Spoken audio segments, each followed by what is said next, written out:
official teaching sa simbahan, what is indulgence? Indulgence, paminaw mo. Paminaw. Indulgence is a remission before God of the temporal punishment for sin, the guilt of which is already forgiven. Atong isimplify kung sa mantong temporal punishment, Father. Every time makasata, venial, mortal sin, duhaman itong sa, no? Venial sins, mortal sin. Ang venial sin, gamay na sa, dunanay corresponding nga, gamay nga silot. Dako nga sa, mortal sin, dako po lang silot. Kaya Ginoo, hustisya man. So, ang indulhensya dahil, paminaw mo, ni pagsilot, pagpapas sa silot sa sala. Asa man mapapas inyong sala. Uy, paminaw mo. Dili ni, ang indulhensya, dili pagpapas sa sala. Pagtangtang, remission of the temporal punishment. Unsa day ang indulhensya? Pagtangtang sa silot sa sala. Okay? Sa sala nga napasaylo na. Dili day ta ka-enjoy sa indulgence without forgiving first your sins. Sa ato pang indulhensya, connected siya sa sacrament of reconciliation. Karon ang challenge na mga pari, I hope doon na may panahon sa paglingkod sa sacrament of confession. Yan naman, para kamunga ni adin ni karon, you will enjoy indulgences. Nasabtan. Inigpasaylo sa inyong saa, mingon mo, Father, nanong amo pa mang ampuan, nga nakakumpisal man to, kung papa, ganong amo pa mang pamisahan, nga nakakumpisal naman akong papa. Tungod kay napasaylo yang sa, nagpabilin ang silot. Pananglitan karon, nakabangga kag sakyanan. Mingon, ang nabanggaan mo, ipasaylo ta ka. Pero i-repair ang damage sa akong sakyanan. Ipa-repair akong sakyanan. Una, kinanglan tag-reparation. Okay? Ang indulhensya di ay mo ay pagtangtang sa silot sa imong sala. Nasabtan? Pitok-pitok pa man inyong mata. Doon ay two kinds of indulgence. Pila ka, matang ang indulhensya, duha. Itong paspasan kay 15 minutes lang wali na. Una nga, matang sa indulgence is partial indulgence. Kung sa ito una? Ikaduha, plenary indulgence. Sa itong ikaduha? Kung sa secondary indulgence. Plenary indulgence. Kung sa maning partial, atong dalion na dyan, no? Ang partial, mo ni ang silot sa imong sa, nga napasaylo na. Mapasaylo imong sa, napay silot nga imong bayaran. Mo nang magbuhat tag mga maayo, kaya naman, God created you without you. Ano sa to? God created you without you. But God will not save you without you. The grace of God will operate when we cooperate. Nasabtan? Gihimo ko sa Ginoo nga wa ko. Pero di ko luwason sa Ginoo kung dili ko mo cooperate. Amen? Nakaroon, unsa maning partial indulgence, nangumpisal na ka. Okay? Hindi pa may silot. Wani mga silot sa nimo. Yang pagkadawat ko partial indulgence, Father. Partial rapod sa silot ang napapas. Ang plenary indulgence, wani tibok silot, complete remission of the temporal punishment. Tanang silot nimo, papas. Kasi ganan ninyo, partial, plenary. Wow. Abi ninyo, karong adlaw kung makadawat mo plenary indulgence, niya mamatay mo karong adlaw, simba ko ka, Father, simba ko, ikaw tayo mo unang pariya ka. Magduman ta. Kay mingaw ng mag-inos, mga matay tangtanan. Amen? Apil ng nagwali, mating pagpud ni. Kung ang imong edad, ang average is, 70.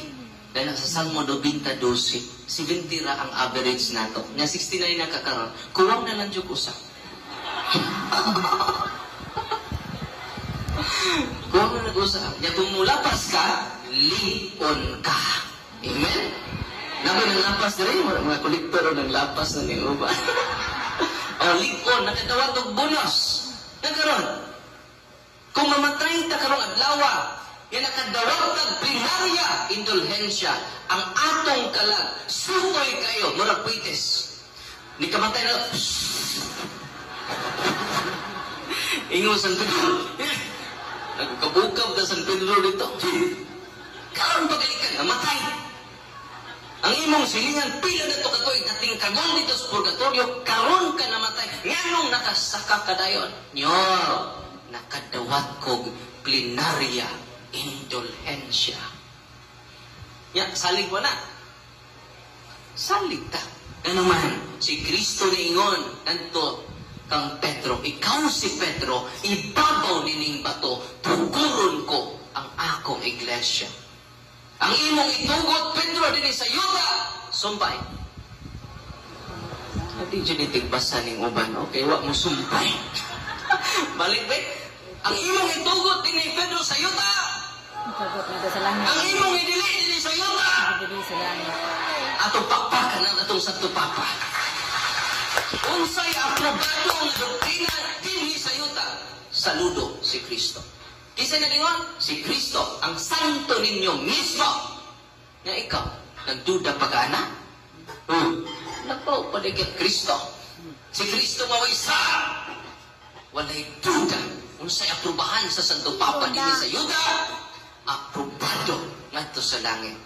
Yakin sa may nag-aprobar na Father, nga Santo Papa, si Pope Urbano II sa tuig 1095. Amen?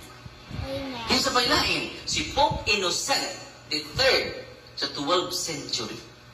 Usa, kining indulhensya makaigsunan, dili ni dula-dula. Aprobado ni sa Ginoo sa mga Ginoo. Hari sa mga hari, Diyos sa mga Diyos. Ready na mo? O sa inyong ganahan? Partial, plenary.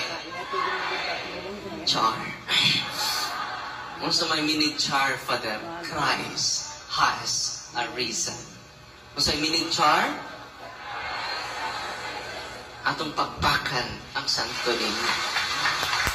Kung sa mga iksunan niya din ni Karon, sa ganahan ninyo, partial, plenary. Okay.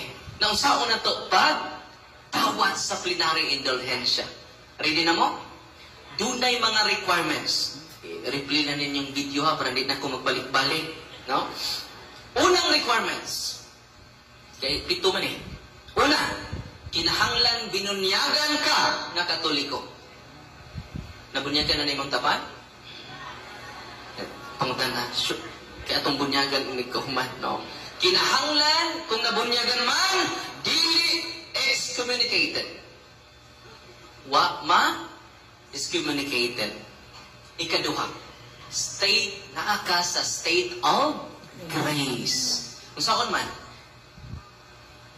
unang, sunod, mangumpisal ta. Unang katulog. Yung sahay kay mangumpisal ta, maning duha, oy. Kini na lang tulo akong ikumpisal niya. Kaya ilaraban na ako si Father. O di ka mabasahilo, ala. Ay mo kagawal kay doon na may seal of confession. Ang pari di makapanabi sa imo ikumpisal. Bisan pag imo ng suot. Doon ay seal of ingon kabalaan. Ingon anak kabalaan ang confession. Bisan kung sa nato kasuot, di ko kapanabi sa imong mga sa. Amen? Nganong ang pari, doon na may seal of confession. Bisan kung sa kadako imong sa, asa ni mo kumpisan, atos pari, ayaw sa imong tapad, kay makapanabi na, kay way seal of confession na. Ang reason pari, nga naman, doon una mi seal of confession. Unang confident na mo atubang sa pare. Kili, na ni seal of confession. Dibaw na mo? Unang tanan iyagyag dito. Yatiman ini, pertingin duta ang imong pamati, human sa kumpiso. Confession, daghang sala mapasaylo, daghang sakit mamaayo. Amen? Yaway bayad, libre ra. Nalipay mo lapaw pamos na kadaog og luto, karong kapiota. Amen? Mga confession, way pinaka-importante. Sunod, ikaupat, general intention to obtain plenary indulgence. Kinahanglan, pangayuon nako ang plenary na kay general intention kay imo yung pangayuon. Ikalima, kinahanglan mo simba mo anang adlaw. Ang simba naman mo ron. Walay kumpisan. First communion, pamangko, Father, nagkakumpisal. Or pagkuhan pa dyan, Father, pagkasal. Kaya napukus naman po ni Father, kay requirement lagi. General intention to obtain plenary indulgence. Kinahanglan mo simba o mo kalawat. Ikaunom, performance of good works. Kinahanglan dunay ipabuhat ang simbahan. Diba naman tayo mga holy doors? Diri sa sugbo, ipang-ablihan sa tumahan ng obispo. Una, kung simba mo, agi mo sa holy door. Unya, katong mga requirements nga akong gisulti kagan na inyong buhatan, you receive not partial, but plenary indulgence. Kung mamatay ka karon, sutoy kaayo ang imong kalag ngadtos langit, murag kwites. Amen? Nalipay mo Inig-agi ni mo sa purgatorio, nakakita kasi mo sila yan. Una lang kuha. Pila po mo katuig niya. Ako kanina pa ko namatay. Nakadawat ko. Plenarya indulhensya. Amen? Ikapito, prayer for the Pope's intention.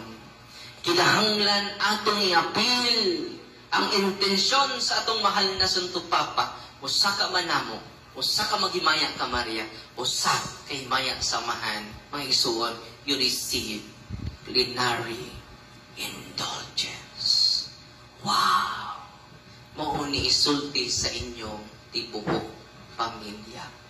Ang indulhensya nagdagaya ang langit ng grasya. Naggikan sa tinubdan nga mao ang atong Mesiyas. Amen? Hapit na. Katapusan. Okay, 15 minutes na. Katapusan. Ganda mo, dugang analohiya. Atong miaging mga seminarista pa ko, nagduwag ng basketball. Unya, akong classmate, nagkapakog me. Unya, ang akong kilay, nagisi. Mga 1 inch jud ang gisi. Ni nga ang samad. O bingon akong amigo, bro, tahi na. Kay delikado kung di mo ipatahi. Nagpatahi ko sa samad. The following day, naayo. The following month, naayo ang samad. Pero nagpabilin ang uwat. Uwat nga nako dali sa akong kilay. Manang mingon po ako, amigo, bro, di ay ointment.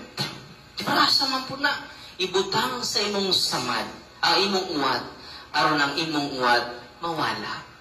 Tanawa makaigsunan, ibutangan na ko ointment, ang akong uwat, tanawa, wala na'y uwat, ibalik na ang akong katahong. Ibalik na ang akong kaanyan. Yan, malandong ko sa mong kasingatian. Ang atong salak, mga atong mga samad. Tumuduol kita sa sacrament of confession. Matangtang, maayo ang mga samad. Pero nagpapilin pa ang mga uwat.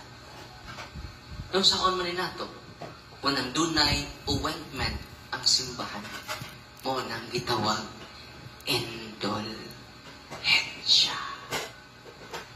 O kung ato nang ipahid ang ointment, kamao ang indulhensya, ang atong mga dakway, o balik sa bagong mahimo ng bagong binuhan, bagong tao, bagong dakway. Amen. Nya, excited na mo. Modawad. Kung saman, partial, plenary. Char. Kung sa tuminig char, Christ has a reason. Una nga, ako lang tiwason akong wali dito sa Punto por Punto YouTube channel nato, sa Facebook page nato. Reverend Father Darwin Gitgano, ang atong katikisa. Kaya naman, nindot nga, makatikais ta. E kung makatikais ta, knowledge is power. Ano sa to? Knowledge is... Kasi nagsulti, anak? Kasi nagsulti, anak? Si Francis Bacon. Knowledge is... Nigo kay knowledge. Kili-kili power na dyan. Unang makiksunan, Santo Niño, hope of the pilgrim church. Nawala na bakal paglaong? Look at Jesus. Only Jesus. Nothing but Jesus.